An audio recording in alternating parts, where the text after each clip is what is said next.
పంట కోతుకొచ్చింది కదా.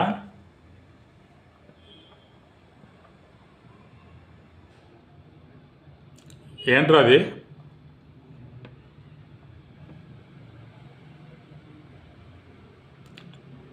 రాజేష్, ఏంది గొడవ?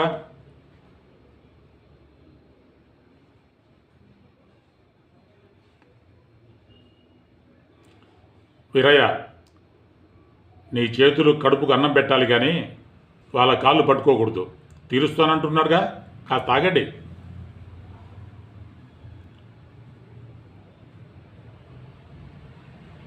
ఎవరిని నమ్మావు? ఎవరు మోసం చేసింది? నమ్మి మోసపోయేది రైతులు. నువ్వు ఇచ్చే విత్తనాలు నాణ్యమైనవా కాదా అని ఆలోచించకుండా నిన్ను నమ్మి మోసపోతారు.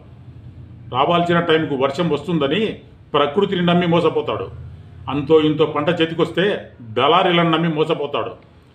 ఇలా అడుగడుగున నమ్మకంతో ముందుకెళ్ళి మోసపోయేది రైతు.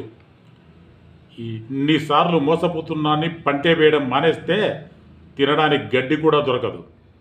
రైతును అవమానిస్తే నీ తండ్రిని అవమానించినట్లే, రైతును అనుమానిస్తే నీ తల్లినే అనుమానించినట్లు.